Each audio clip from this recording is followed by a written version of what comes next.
ನಮಸ್ಕಾರ ಎಲ್ರಿಗೂ. ನನ್ನ ಹೆಸರು ಚೇತನ್ ಕುಮಾರ್ ಶಾಸ್ತ್ರಿ. ಈ ದಿನ ಮತ್ತೊಂದು ವಿಶೇಷ ಮಾಹಿತಿಯೊಂದಿಗೆ ಬಂದಿದ್ದೀನಿ. ನಮ್ಮ ಭಾರತೀಯ ಸಂಸ್ಕೃತಿಯಲ್ಲಿ ಇರ್ತಕ್ಕಂಥ ಎಲ್ಲ ಹಬ್ಬಗಳಿಗೂ ತನ್ನದೇ ಆಗಿರ್ತಕ್ಕಂಥ ವಿಶೇಷವಾದ ಮಾಹಿತಿ ಮತ್ತು ಹಿನ್ನೆಲೆಗಳಿವೆ. ಅದರಲ್ಲೂ ಕರ್ನಾಟಕದಲ್ಲಿ ನಾವು ಎಲ್ಲ ಹಬ್ಬವನ್ನು ವಿಶೇಷವಾಗಿರ್ತಕ್ಕಂಥ ಆಚಾರ ವಿಚಾರಗಳಿಂದ ಆಚರಣೆ ಮಾಡ್ತೀವಿ. ಅದರಲ್ಲಿ ಒಂದಾಗಿರ್ತಕ್ಕಂಥ ಈ ಖಾರ ಹುಣ್ಣಿಮೆಯ ಇಂದಿನ ದಿನ ಬರ್ತಕ್ಕಂಥ ಹೊನ್ನುಗ್ಗಿ ಹಬ್ಬದ ಬಗ್ಗೆ ಮಾತಾಡೋಕೆ ಬಂದಿದ್ದೀನಿ. ಏನಪ್ಪ ಇದು ಹೊನ್ನುಗ್ಗಿ, ಹೇಗೆ ಆಚರಿಸ್ತಾರೆ ಇದನ್ನ ಅಂದ್ರೆ, ಹೊನ್ನು ಅಂದ್ರೆ ಬಂಗಾರ, ಹುಗ್ಗಿ ಅಂದ್ರೆ ಸಿಹಿ ಪಾಯಸ. ಒಮ್ಮೆ ಕೈಲಾಸದಲ್ಲಿ ಸಾಕ್ಷಾತ್ ಪರಶಿವನು ಎಲ್ಲರಿಗೂ ಭೂಲೋಕಕ್ಕೆ ರೈತರಿಗೆ ಸಹಾಯ ಮಾಡಲು ಯಾರು ಹೋಗ್ತೀರಾ ಎಂದು ಕೇಳ್ತಾನೆ. ಆಗ ರೈತರ ಕೆಲಸ ತುಂಬಾ ಕಷ್ಟ ಎಂದು ಅಲ್ಲಿ ನೆರೆತಿದ್ದ ಎಲ್ಲ ದೇವಾನುದೇವತೆಗಳು ಯಾರು ಭೂಲೋಕಕ್ಕೆ ಹೋಗಲು ಮುಂದೆ ಬರಲು ಇಚ್ಛಿಸುವುದಿಲ್ಲ. ಇದಕ್ಕೆ ಶಿವನು ಒಂದು ಉಪಾಯ ಮಾಡ್ತಾನೆ. ಒಂದು ಸ್ವಲ್ಪ ಸಿಹಿ ಪಾಯಸ ಮಾಡಿ ಅದರಲ್ಲಿ ಒಂದು ಬಂಗಾರದ ಉಂಗುರವನ್ನು ಹಾಕುತ್ತಾನೆ.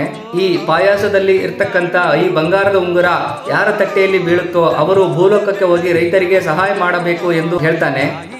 ಸಾಕ್ಷಾತ್ ಪರಶಿವನೇ ಈ ಸಿಹಿ ಪಾಯಸವನ್ನು ಎಲ್ಲರಿಗೂ ನೀಡುತ್ತಾ ಹೊರಟಾಗ ಆ ಸಿಹಿ ಪಾಯಸದಲ್ಲಿರ್ತಕ್ಕಂಥ ಉಂಗುರ ನಂದಿಯ ತಟ್ಟೆಯಲ್ಲಿ ಬೀಳುತ್ತೆ. ಇದನ್ನು ಕಂಡ ಸಾಕ್ಷಾತ್ ಪರಶಿವನು ನಂದಿಗೆ ನೀನು ಭೂಲೋಕಕ್ಕೆ ಹೋಗಿ ರೈತರಿಗೆ ಸಹಾಯ ಮಾಡು ಎಂದು ಆದೇಶ ಮಾಡ್ತಾನೆ. ಅವತ್ತಿನಿಂದ ಇವತ್ತಿನವರೆಗೂ ಶಿವನ ವಾಹನ ನಂದಿ ರೈತನ ಮಿತ್ರನಾಗಿ, ರೈತನ ಬೆನ್ನೆಲುಬಾಗಿ, ರೈತನ ಎಲ್ಲ ಕಷ್ಟ ನಷ್ಟದಲ್ಲೂ ಅವನಿಗೆ ಜೊತೆಯಾಗಿ ಕೆಲಸ ಮಾಡ್ತಾ ಇದೆ.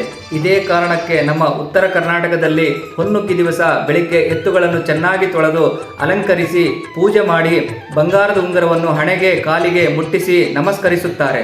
ಇದೇ ರೀತಿಯಾಗಿ ನಮ್ಮ ಭಾರತೀಯ ಸಂಸ್ಕೃತಿಯಲ್ಲಿರ್ತಕ್ಕಂಥ ಎಲ್ಲ ಹಬ್ಬಗಳನ್ನು ಶಾಸ್ತ್ರಬದ್ಧವಾಗಿ ಆಚರಣೆ ಮಾಡ್ತಾ ಹೋಗೋಣ ಎಂದು ಹೇಳುತ್ತಾ ಎಲ್ಲರಿಗೂ ಶರಣಾರ್ಥಿಗಳು.